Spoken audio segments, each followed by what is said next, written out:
telegram, before the telegraph, most ideas were transported by sea. Of course, even today, 90% of our goods are transported by sea. In our world today, we actually don't think as much about the sea or rivers or the vessels that travel on them as we should, because they are super, super important. So what I want to do today is talk a little bit about the ways you can do some research and show you what you can do first with ShipIndex and then with many other places, with many other resources. And I do want to talk a little bit about what's in the database and how you might use it when you're doing genealogy research. So to start, it's really important to know what you can and cannot do with this particular tool. This is a tool that helps you do research on ships. And you're like, wow, that's pretty esoteric. And it is, but I go back to Mike's comment that very narrow focus, very broad application. I think we'll find a lot of different ways to put it to use. And there are things when you're looking at genealogy, you are, of course, interested in the people. I know that. That's absolutely the case. I love the term of adding leaves to the tree. That's something that we can do here. Maybe it's something small. Maybe you want to add a picture of the cruise ship that your grandparents had their honeymoon on. You're putting together a book for your family, and it would be a neat picture to add. It doesn't add a whole lot to the story, but images are wonderful. Everybody, there's an extra 1,000 words in your story, right? If you just add that picture. But then there are other ways. If you know the dates that an ancestor served on a vessel in the Navy, say let's imagine for a moment in the U.S. Navy, you've got a record of their service. They were on this vessel from this date to that date, and then they were on another vessel from one date to another date. You don't know what happened to them, but if you find a history of that vessel in those times, then you know what happened to your ancestors. Or maybe you know the name of the vessel that an ancestor emigrated on, and through ShipIndex, or maybe other resources, you might find a journal that was kept by somebody who was on board that same voyage. Now, they probably don't mention your ancestor, though, I mean, what if they do? Wouldn't that be unbelievable? But even if they don't, they can give you a sense of what that voyage was like. So those are some of the things that we can do with, I believe we can do with doing maritime history research when it comes to genealogy. So I'm going to turn now to the database itself. There are two versions of this database. The version I'm looking at right now is the completely free database. As I mentioned before, I'm a librarian by day. I am not collecting I'm not collecting any information. If you want to just search the database, you can search here. You don't have to give me any information. And you can find, let's see, you have to spell it right. You don't always have to spell it right. Monongahela. What I have found here is a bunch of over 100 citations for ships that are named Monongahela. Some of them don't have information here because that's in the full subscription database. Lots of them do. It says that Fairbairn's Merchant Sail is mentioned in volume 2, page 1118, a Monongahela that was a Philadelphia packet from the 1830s. Now, you may not be a maritime historian and you may not know that Fairbairn's Merchant Sail is just this fantastic resource for history about particularly New England and Atlantic Canada. He wrote these 5 or 6 volumes in the 1940s and 50s. He published them on his own, published by Fairbairn Marine Educational Foundation, and then he just mailed them to libraries all across the country. The final volume is an incredible index to all the other volumes. So now you know that Merchant Sail exists, and you know that there's a Monongahela mentioned in volume 2, page 1118. Similarly, you see that there's a Monongahela mentioned on page 311, 928, and 1088 of Spencer Tucker's Naval Warfare, an International Encyclopedia. There's other books that are mentioned here. And then if we go down, I'm going to point out, you'll see that there are a lot that are in the subscription database. And the reason, the difference between the two is that I started this a long, long time ago, and it was just sort of a side project, and I'd started a different company at the time, and this got set aside, and I was working as a reference librarian at the University of Washington at the time, and it was a project that I did on the side. It got set to the side for a while, and then my brother and I decided to turn this into a company. Anything we added after that point, with one notable exception that I'll talk about in a minute, went into the full database. We are always expanding the full database. And so there's about 150, 160,000 citations in the completely free database. Don't have to register. You don't have to do anything. Just go in there, type in the name of your ship, and you're set. The full subscription database has 3.8 million citations in it right now. So it's really big. It's got a lot of content in it. It's got books, it's got journals, it's got websites, it's got databases, it's got CD-ROMs, it's got all kinds of things in there. Whenever we have links to the full text, we provide that, but they're not that common. Like actually more in the, they're not common in the, well, they're not common among the stuff that's been added recently, because almost all of the stuff that has been added recently are books that are in copyright. We don't have the ability to reproduce, these titles for which people already own copyright. The one notable exception I mentioned was when we turned this into a subscription database, we got all of these subject headings from WorldCat, from the folks at OCLC in Columbus, and I know someone's joining us here from Columbus, where OCLC is located. And so they said, well, those things really should be in the free database. So okay, fine, that's right. That was just as we were getting this started, and we've updated our lists of the resources there a couple of times. And what these do is they say here are books or manuscripts or whatever that are by or about ships. Now, a lot of this has changed in the last couple of years. WorldCat has changed in a ton of different ways that very few of which I like. There's all kinds of stuff here that's it's misleading and all, but we can find some information. This is a portrait of Captain Hansen, a postcard of Monongahela. This one's built in 1892. It's at the San Francisco Maritime National Historic Park. It says we can borrow it from there, but of course we can't. I mean, that's crazy, but you can only borrow from places where you actually have a borrower's card. I don't know why they do that. This is a unique item that is in this particular collection, so we don't see multiple libraries listed here. Actually, let's see. I'll go back to another one to find something that might be in. We only have a few things here, only a few results, unfortunately. And so this is an article. Why are they putting articles in a book database? I don't know. This is an ebook. This one might show us. Yeah, okay. So this one shows us that it's in a bunch of different libraries. For some reason, they have featured libraries and all libraries. Like, what's going on here? This is supposed to be a not-for-profit cooperative organization. A lot of questions there that I have in my mind about what's going on here. But it knows, and we will see this in other places when I'm going through the database, it knows that I'm in Ithaca, New York.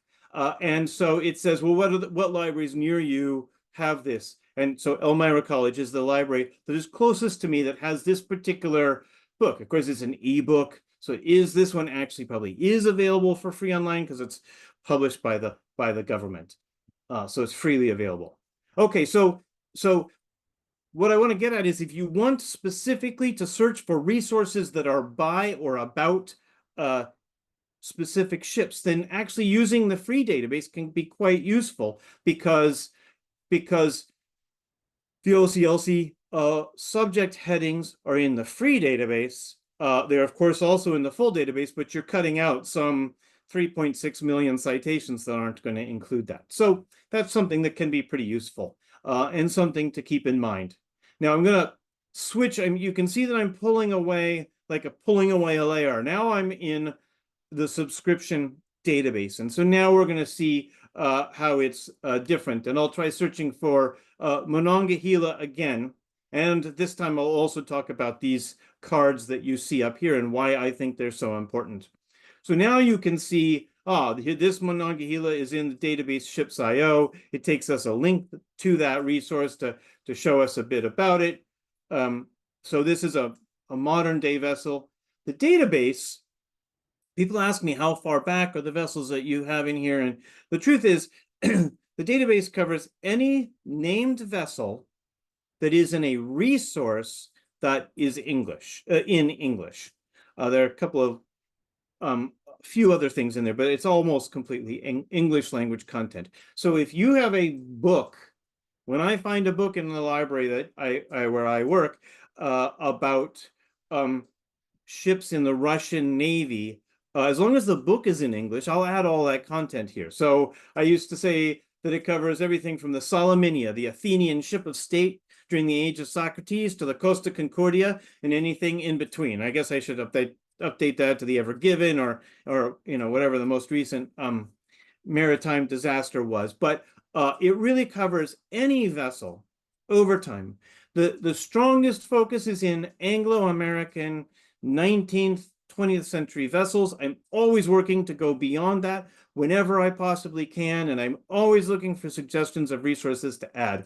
Right now, there's some 1,220 resources in the database. So it's always growing. We're always adding content to it. And then I want to go back here. So it's a lot of different resources that are in this database. I want to show folks some.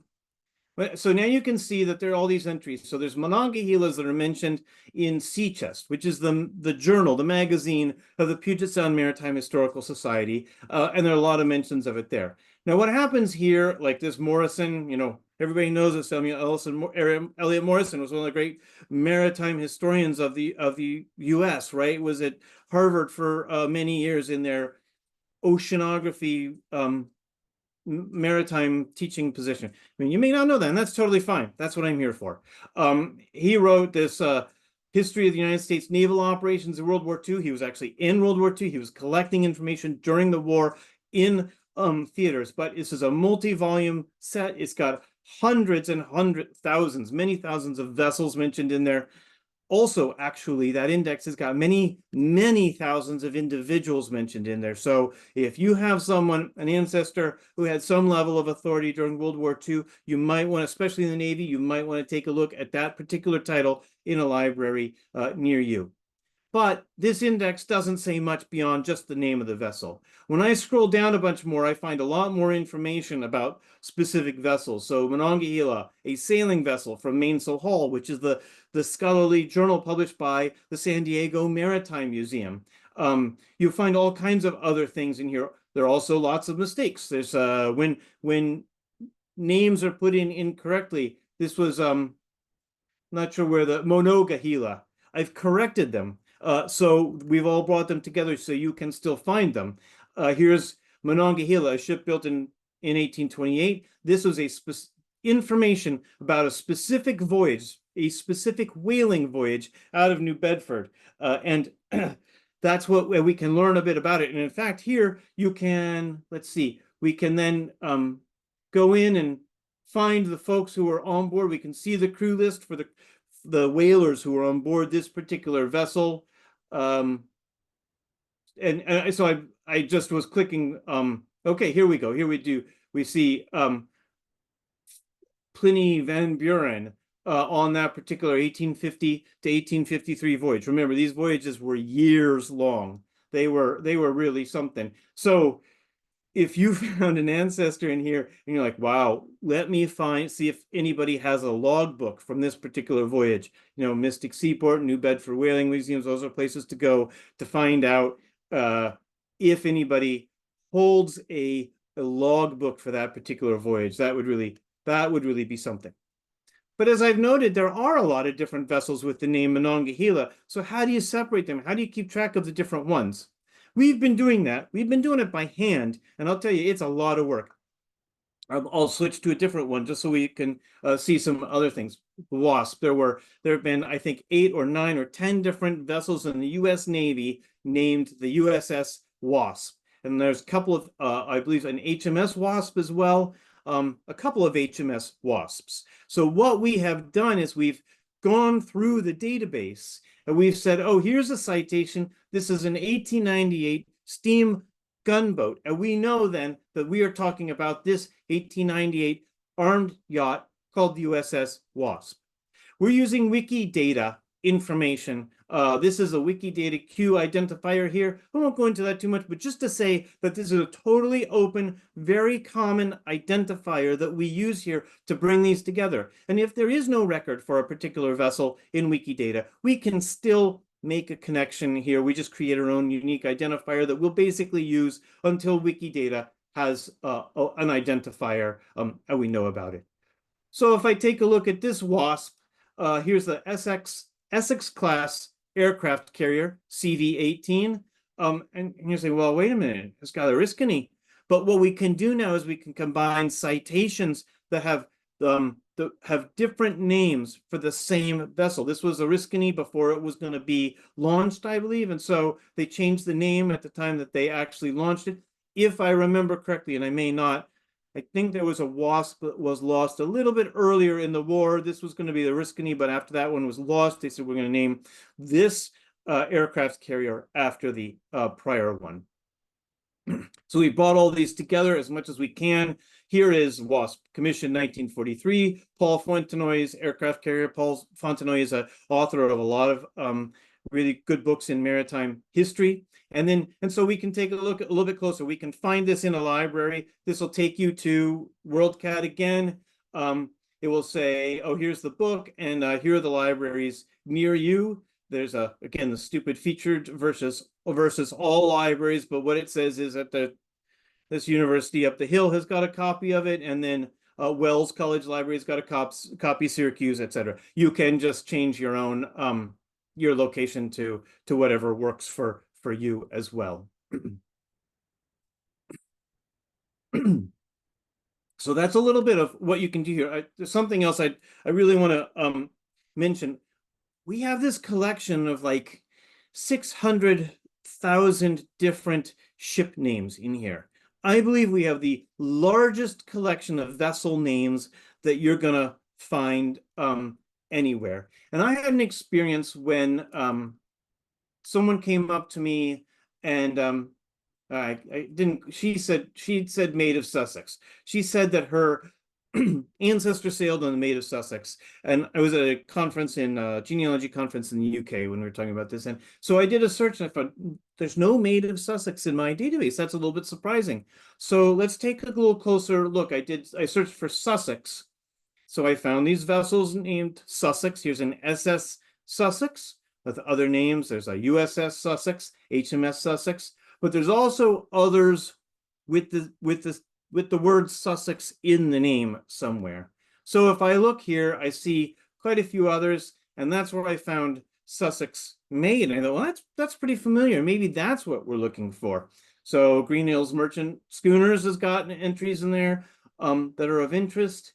And here we find this interesting collection from the State Library of South Australia. You may not have an opportunity to get there, but they've put so much stuff online that we can find really fantastic things, like this incredible photograph of Sussex Maid. And this might have been, I mean, I don't really know for sure, but this was probably the vessel that she was trying to investigate. And over time, the family sort of lore changed it from Sussex Maid to Maid of Sussex. I want to jump back a little bit here to all of the other names that we find here. And we find a lot of different ones here, and you're like, Over the Brink. Well, I don't see Sussex in that anywhere. If I take a closer look, I find that it's a recreational boat, very small boat, 8 tons, out of Sussex, New Jersey. So you say, well, okay, Peter, but I don't want those in my searches, so I can do at ship name. And I admit our advanced searching is a little funky. There's some pretty weird bits in there. Someday we'll get that straightened out. But now I can narrow it down just to the ships that actually have the word Sussex in them. And you can. I don't know if this would. I do want to use Sussex here. I don't know if this will change it or not. Anything. If I put a star after it, I mean, I know it will change it if there are any entries.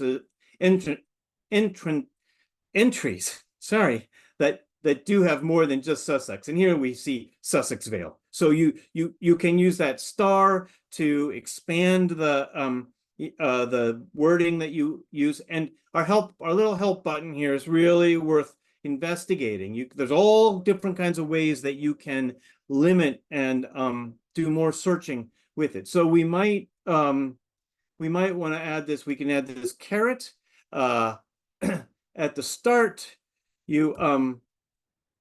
Let's see, I could do Sussex. And now I'm only going to find ship names where it starts with the word Sussex. So we find Sussex made in here, but we didn't find, like, I think there were some others, Castle Sussex or something like that. And presumably if I do SUSSEX with the star, we'll also get that Sussex Vale. But we also get Sussex Brook. I must have missed that in last one too.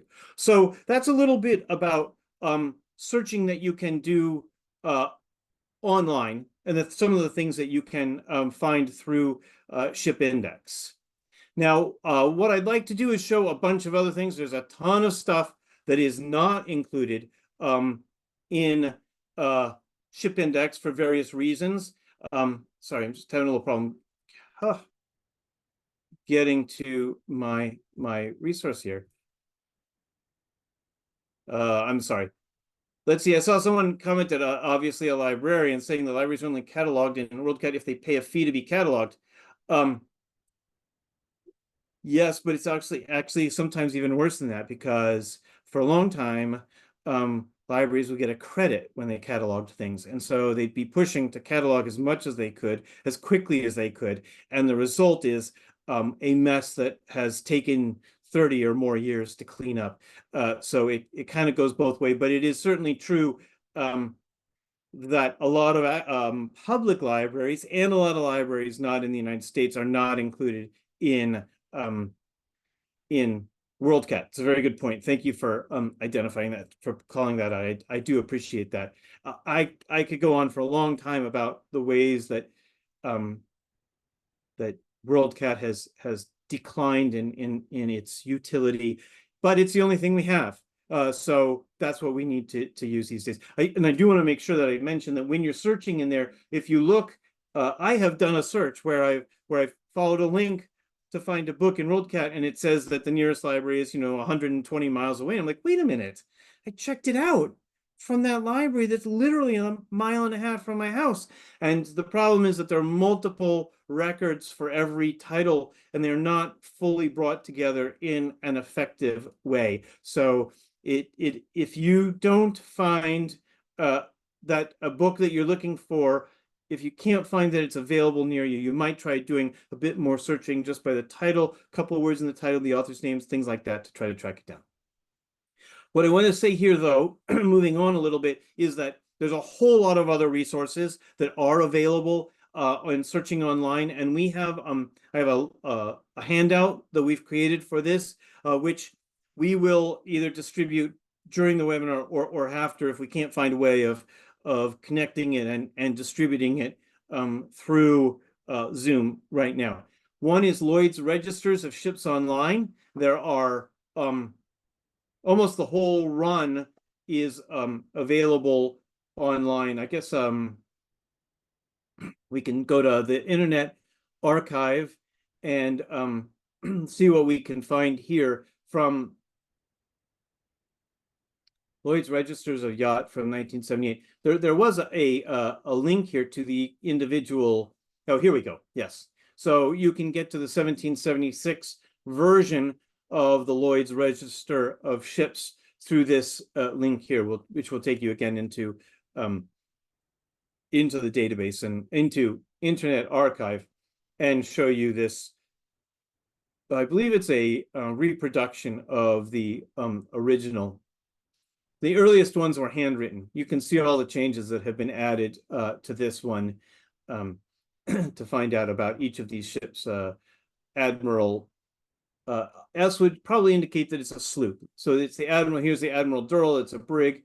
This would be the, I think that's the, not sure if that's the builder or the captain, and other information about it. So these are like phone books for ships that come out once a year and have all the information about those vessels in them. These have been digitized in the sense that they've been scanned and made available, but the text has not yet been converted I see someone saying we're not seeing the slides. Is that the case for others? You I should can be see your seeing. screen, Peter. I'm looking at a screen from Internet Archive, so it's not the ShipIndex page. I've moved away from that for a little bit. Yeah, people are saying they can see it. So Okay. So most people are able to see it. If I'm gonna move on because I'm not quite sure how to troubleshoot if one person is having if problems they with can it. just message me directly, I can try to work with them if they can't see Great, what thank you, Heather. Yeah. So you find these have not been they've been digitized, but they haven't been converted to a text that I can add to the database, for example, for really easily. So that's one reason why they haven't been added yet. But many others exist as well. And it's worth pointing out that there are all kinds of other resources. The one I want to highlight here is from the Australian government. So you can find ship registrations from many different governments online also. And then there are older ship registries, such as the one I'm going to show here from New Bedford, Massachusetts. Now, New Bedford is really lucky because they've got the folks at the New Bedford Whaling Museum have done so much work there, them and Mystic Seaport as well. They've done a ton of work there to digitize a lot of this information. This is a work project administration project to collect information about all of those vessels. So they're just highlighting, just going through it to show a little bit of the information that you find in here. There are also a number of dictionary style books where the ships are in order and there's actually not an index to it. So a lot of those are not in the database as well. So I've talked a little bit already about finding these. Once you ways of finding these, I'm just gonna I don't want to go with WorldCat. We'll go to WorldCat in a second. So these are two online resources. I was specifically looking for a book. Okay, Lenton's British and Empire Warships of the Second World War. So as I think I've highlighted, you can click and find in a library to see if a library near you has got that. And here says that Cornell has this book, Penn State has this book, Siena College, and others. And just to point out again that you can put in your own address and change the location. So now it says King County Library System, and then University of Calgary. I don't believe that the University of Washington does not have this book. I think I probably checked out that book. So this is an instance where I don't think it's British Empire Warships, Lenton. Let's see if we see multiple entries. This is the kind of challenge that we really see. Yeah, well, no, that's an article. That's not the book. So it really surprised me if the University of Washington doesn't have it, but who knows? Doesn't really matter. If you don't find it in a library near you, you can always go to your public library and ask them to borrow it through interlibrary borrowing for you. If they do that for you, remember that it does cost them some money to get that book to you. So please be sure that you support them and help them with a little bit of a donation after they do it. It's a good way to become friends. Good thing to do is become friends with your local interlibrary borrowing librarian. Now, we did find one of these that was in I do want to highlight a little bit about and now I'm finding all these things that are not in WorldCat. This one, I'm going to see what this one is, and I'd like to talk just a little bit about how you find it. Okay, so you'll sometimes find entries. So this is a logbook. If you were researching so the Sydney, but it also mentions a Sussex Indiaman. So if you're interested in the Sussex Indiaman, it kind of looks like it's a print book, but my guess is that this is actually a handwritten, it's a manuscript or something like that. One of the challenges is when it doesn't show you a holding at all here. And that's because what happens is you can search through something called NUCMUC, the National Union Catalog of Manuscript Collections. And on my blog post, there's a guide on how to figure out where something is actually held if NUCMUC is the only place to to guide you to that resource. That gets a little bit in the weeds. It's worth knowing that it exists. If there is no location here, says that there are no holdings at all, then take a look at my at the blog. Just search for NUCMC in the ShipIndex blog to learn more about how to track it down. I want to talk a little bit about using collections in academic libraries. So in my day job, where I work at an unnamed Ivy League university that happens to be just 2 miles from my home, I work as an electronic resources librarian. I negotiate contracts with these databases. So I'm very familiar with these databases. I know a lot about a lot of these different databases and how the content in them works. And I want to say that when we, at my institution, when we sign a contract, we try very hard to make it possible for anybody to walk in and use that resource. They don't have to be affiliated with the institution at all. That is not always the case. We like to say that here in Ithaca, we are centrally isolated, and it is very hard for people to get to Ithaca. So we don't have a whole lot of people wandering into the campus just because they happen to be there.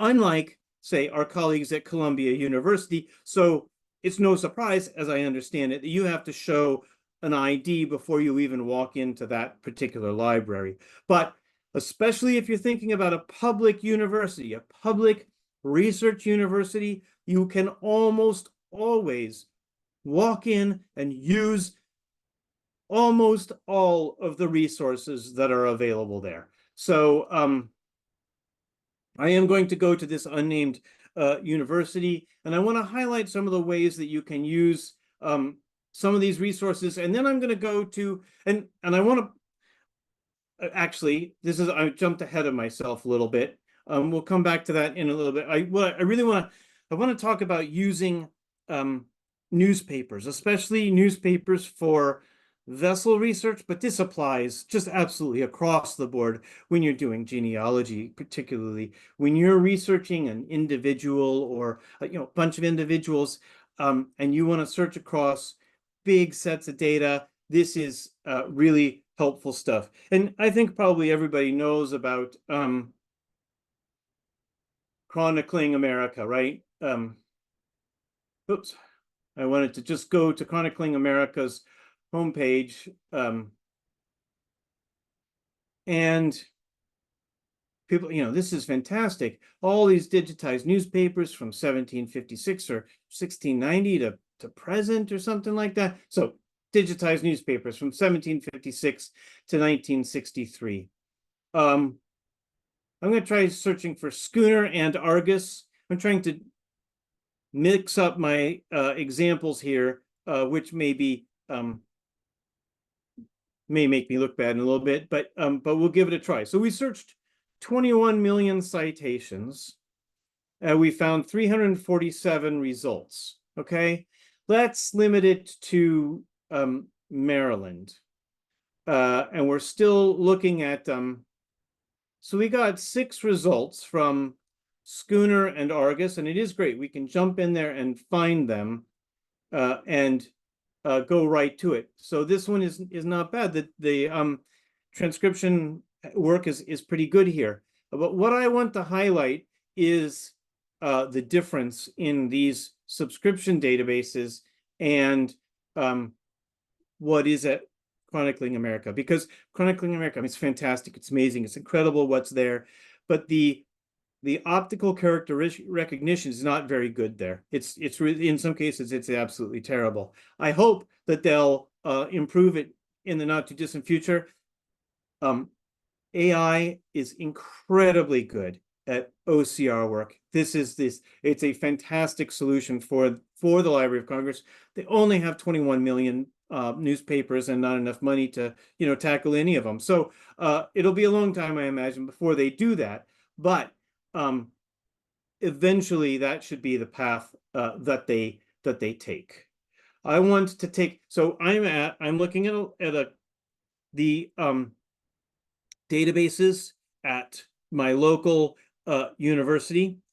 I am doing this from home, and I can only do this from home because I can log in here. That's it, the difference for me. But I'm going to show you some things you can do without logging in. And my argument really is find the biggest research library you can find that will let you walk in and use their databases. And if in that case, there's all kinds of things that you can do. So I'm going to look at the historical newspapers. I'm going to try the Baltimore Sun. So right now I'm narrowed down just to the Baltimore Sun. And I'm going to try Schooner and Argus. And I want to see, we're covering 1837 to 1998. We found 437 results here, where in this search, we were looking at all Maryland from 1756 to 1963. So you say, well, you're covering too much time. All right, well, let's take this back to 1960, 1969. This is historical newspapers.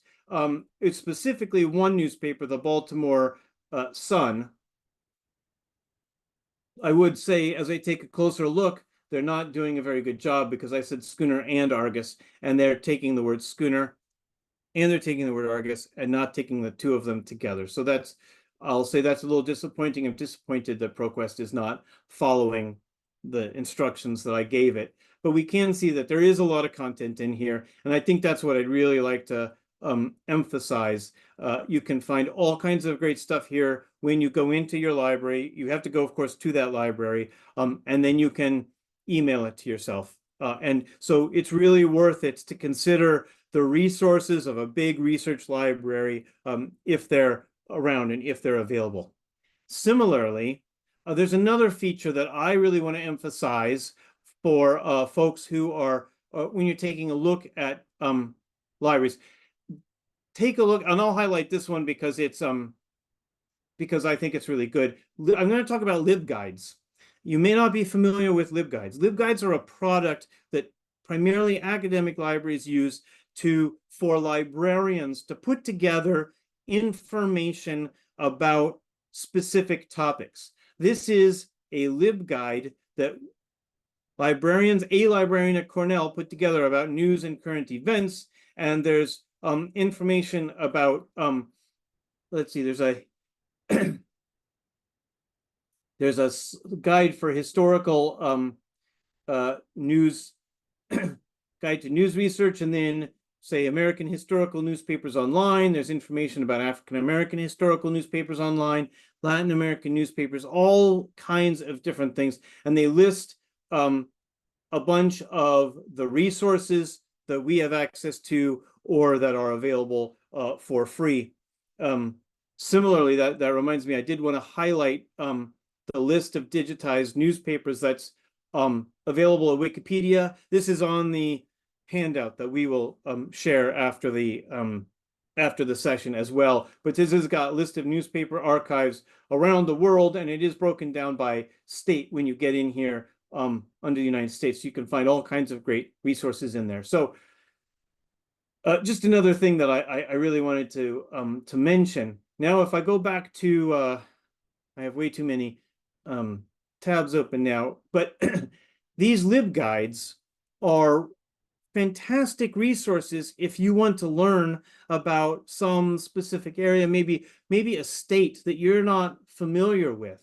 So you go to UT Knoxville research guides and find a guide to Tennessee and regional history. This is a way that you would find some of those resources that I mentioned before, that you find that there's Fairbairn's merchant sale and things like that are of particular use. So any academic library, practically every academic library, is going to have some sets of LibGuides, and you might find some that are better than others, some that are less good, but particularly the big universities, they've got lots of really useful information. If you want to find information about the Spanish flu, this could be a great place to go. This highlights what they have in their special collections. And so for maritime history, I'm going to highlight the Maritime Studies LibGuide at East Carolina University. There are only two master's programs in maritime history in the United States. East Carolina is one of them. That's the one where I went. Go Pirates. The other is Texas A&M University. Neither of them are right on the coast, which is kind of interesting. But then again, we do have to remember that maritime history is not just about saltwater. Of course, we've got our inland seas, and we've got all of the incredible rivers across the country and around the world. So maritime history is much broader than those areas. So I mentioned a little bit about LibGuides, and I know I'm going fast, but I want to explain one more thing. And this to me is a super exciting resource. I think that this, unless you've heard me speak, 100% of you are going to learn something new here, or unless you are an academic librarian, there I think I might still surprise you. We have this product. So just to go back just a little bit, we have all these databases that we subscribe to in academic libraries, and this you'll also find this in very large public libraries as well. Of course, Google is great because Google's super easy to search, and you can just get all these results back really quickly and really easily. But Google does not search any of these databases where the content is behind a paywall, and libraries spend millions of dollars a year paying for access to these. And so you have hundreds of different databases, and how can you search all of them all at once? Well, the solution is something that's called discovery layers. The discovery layer is a tool that searches all of that content all at once. And a company that I founded was the first company to provide discovery layers to the market with a product that we called Summon. And it is very commonly used in lots of academic libraries across the country. There are so there's kind of like three major discovery layers. We're going to combine two of them, Summon and Primo, because they are now offered by the same company. There's Summon and Primo, and then there's another one that's called EDS. Summon and Primo come from a company called ProQuest, and EDS comes from a company called EBSCO. Now, because you have to have a license to put all that content into your discovery layer, right? You can't just go steal all this content from the American Chemical Society and I don't know, MLA bibliography and all this. You have to have, because unlike with Google, we are dealing with subscription-based products here. So you have to do the contract, you have to do licensing, and they've done a great job of doing all of this. But when it comes down to is that ProQuest won't let EBSCO put full text content from ProQuest in the EBSCO product, and EBSCO won't let ProQuest put ProQuest content in the EBSCO product. So if you know that, then you know, like, okay, well, and if you also know that ProQuest provides a better resource for historical newspapers, you should think, oh, then I want to use a discovery layer at a library that uses one of those ProQuest products, Summon or Primo. But then you say, well, wait a minute, Peter, you're talking about all this stuff, and all this stuff is all behind paywalls, and it's all subscription-based. And that's true, except that it's actually not. Now, there's a whole lot of different ways to go, but let me just tell you the easiest way, the fastest way, the most effective way to go. That is to go to the Yale University Library at library.yale.edu. It is obviously one of the 4 or 5 largest libraries in the United States, among them with Harvard Library of Congress, New York Public, I don't know, maybe a couple of others, but it's the biggest one that has the ProQuest discovery layer behind it, and also allows the most access for people to do searches. I have absolutely no connection with Yale Library or Yale University at all. I have been to the campus a couple of times, and I have some friends who work there, but I don't have any way of logging in at all. So what I'm going to do is I'm going to do that search I did before, which was what? Schooner Argus. I'll just put the 2 words in here, and I'm going to see what I find. Now, it is searching millions and millions of resources here, and it's going to bring back this information, and it's not going to ask me to log in, at least not yet, not for a while. Well, this is neat. The Quest of the Schooner Argus by Alan Villiers. Well, that would be, again, another name that I know that you may not, which is that's because I'm the maritime person here. But I didn't know about that. So that's a book. Here's some journal articles. But if I go down here, we can add in newspaper articles. I find it very I'm a little bit surprised by this. I don't know why it wouldn't return any results here. This is all going to be a journal named Argus. Well, I'll try Steamer.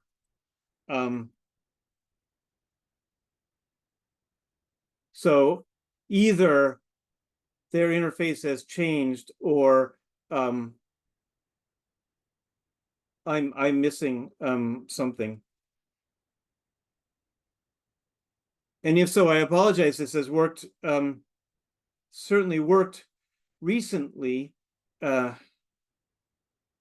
I'm looking at Schooner and Argus for all result format. Oops. Yeah, okay, so something has changed here. I'm very sorry. All results articles. I'm not sure what to say here. So, okay, so the way that I would go about this now, I'm confused by this. So I'm going to choose, what I'm going to go to do now is update my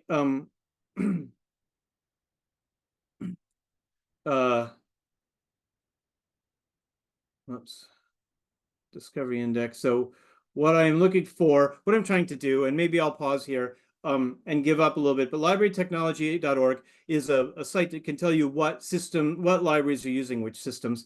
My goal was to find out which another large library that uses Summon. That was my goal there, because this has worked fine for me on a regular basis. Well, let's see what ECU has. So we go to their libraries, because you'll find this. So you'll find this, see, one search here. Now, certainly East Carolina University doesn't have as many resources as Yale University does. But look, they're letting us find a lot more. So this is so here, look, found at sea. Shortly after the loss of the steamer Argus on the Mull of Cantare, it became my duty to cross the channel. So what is this? I want to learn more about this. Now I've got, and I missed the 85 newspaper articles. So there's a lot more that I'd like to find in here. You'll have to search through them, and you'll say, let's just say that this seemed of interest. I can't actually get to this article here because I don't have an ECU login or anything like that. But I can email this citation to myself, and I then know that I want to find the New York Herald, July 25th, 1848 on page 4. And I can probably even go back to Chronicling America to find a digitized version of New York Herald at that point. Or you can go into an academic library and look in their A to Z journal list. They've all got those as well, that will tell you which database has got the New York Herald in it. There's no guarantee that they'll have it, but I would think you would find it in, I would say start with Chronicling America, because of course then you don't have to leave home either. These discovery layers they're a hidden, incredibly valuable resource for searching huge amounts of content. Now, I got stumped there by the Yale one. I don't know what happened there, because I've used it before and I found it really valuable and very effective. I would have to go in and when we send this out, we won't send this out for a day or two while I figure out a better suggestion and I update the thing, because obviously the Yale link didn't work. So we'll try to do that and do a better job there. But I've covered a lot of stuff. I've covered it really quickly. There's a ton more that I would love to talk about. And one thing I did want to do was have some time for conversation. And I've got a fair bit of time. We can talk more after our 60 minutes or whatever are up. People are welcome to stay for as long as they'd like. So I am going to stop right there. I hope that you found some of this useful and interesting. I want to make sure that we've got everybody's contact info, everybody who would like to receive the newsletter. We've got a list, so we'll share it with everybody. So I'm going to pause there. I'm going to go back to my ShipIndex page just because. Because I'm going to go find a picture that I just love. As a born and raised in Seattle, there's a particular picture that I always want to show of Monongahela that any Pacific Northwesterners might particularly enjoy. I'll stop there. Thank you very much for your time, and I welcome the opportunity to address any questions that anyone might have. Peter, I did get a question from Catherine, who says that her biggest problem, let's see, my biggest problem is distinguishing between the same name ships of my husband's immigrant ancestors. My father's and husband's Navy ships were no problem. So same name ships of my husband's immigrant ancestors. Yeah, Navy ships are no problem because they all have hull numbers. They do have those unique identifiers. And that's absolutely true. And if you I think it's like searching for a person. If you've got an unusual name, you'll do a whole lot better. And if one of those ships is named, Elizabeth, well, forget it. In the database here, there's almost 5,000 different citations. But here's what I would do. If you were searching, say, Elizabeth is a little bit too broad. It is the most common name in the database, I'm pretty sure. What I would say is then take a look at the citation itself. Passenger ships of the world, 1936 to 1950. If you're looking for a 19th century immigrant, then that's not right. I believe that most of these citations can give you a sense of whether or not it's the right ship or not pretty quickly. Encyclopedia of Exploration to 1800, yeah, it's possible. And then all you can do is go actually find the resource and check it out. You may see instances where there are page numbers that are hot linked. And whenever we can find the page in Google Books, we do link directly to that page, and the links mostly work. If they don't, you can always click on report an error and let us know, and we can we'd love to hear about it, and we can track those down. Here's an Elizabeth in Glazier's Famine Immigrants, volume 6JM. Often, and I'm afraid this is not going to be the case in this instance, no, it doesn't have information here. I do try to provide information about what this means, but I'm afraid I don't have that information in this particular case. I hear your word. I hear your words. It is really tough. I hope that taking some time to look at the books titles could be helpful too. If anybody has questions, you can post them. Somebody said the discovery layers part was very useful, so that's great. And the suggestions of other places to search were very helpful as well. This is the Monongahela being pulled out of Lake Union as the Aurora Bridge was approaching completion. If they hadn't gotten the ship out before the bridge was done, it would have been there forever. So it's a picture that I love. It was recorded by the Puget Sound Maritime Historical Society and is hosted online by the University of Washington.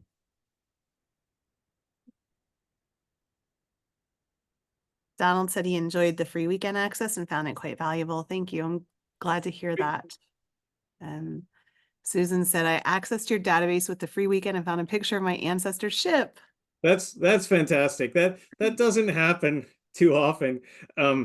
People are often looking for pictures of vessels, and you say, well, I mean, if it was 19th century when there were millions of ships and not a whole lot of ship painters and not a whole lot of reasons to take pictures of these ships, or paint pictures of them, it's really a long shot. I did have an incredible experience at a National Genealogical Society conference in Cincinnati, maybe 12, 15 years ago, where this man came up to me and he kind of barked the name of a ship at me, like a General Butler or something like that. And I typed it in, and in just a couple of clicks, it brought up a picture. And he's like, "Oh my goodness, that's the ship that I came to America on when I was 5 years old." And it was really incredible. It was really quite a moment. He ran off to get his wife, and he came back and he pulled out his digital camera to take a picture of the screen. So I had to pull out my phone to take a picture of him taking a picture of the screen. It was really neat. It was a nice treat. And I do want to emphasize, I think it's really interesting. I haven't heard questions about searching for an individual, which is a very common question. Maybe I was super clear at the very beginning that we're looking for ships. I don't think that, as I said, I'm really big into maritime history, and I want to make maritime history research easier to do. And there is absolutely no way that I, in kind of my spare time, could possibly compete with all of the big companies there that are focusing really on names. And that's a big difference, and it's an important one to keep in mind. And there actually are ways to look for people's names in here, some captains and things like that, especially in the late 19th century in American. But for the most part, you're really only looking at vessels, because that's really my core focus here. I can't compete with, and I'm not trying to. I don't have any interest in competing with the big companies which really focus on names of people and that other stuff. But I think that learning about the vessels that your ancestors emigrated on or worked on or served on, or even, like I said, honeymooned on, is incredibly valuable and can really, in some of these instances, can really help you discover all kinds of more information about what their experiences were, even when you don't find your ancestor mentioned in a particular book about a ship. I hope you can tell that I could go on for hours about this, and I won't keep everybody here. Yeah, it doesn't look like there are any other questions, so Okay. probably end it, and I will send out the recording with the updated research guide when you get the updated guide to me. So we'll send that out early next week to people. Great. Thank you, everyone, for taking the time to join us. If you did some research over the Labor Day weekend, thank you also. And you should have received a discount code that you can use if you want to subscribe to the full database, and we can actually include that in the it's good through the rest of the month. To start, for the rest of the month, you can purchase a 1-year subscription at 25% off. You can also purchase a I believe it would work for a gift certificate as well, which you could share with someone else. So Awesome. Thanks again, everybody, for Thanks, taking time to visit us with us today. Thanks for sharing your expertise, Peter. And have a great weekend, everybody. Great. Thanks. All right, bye.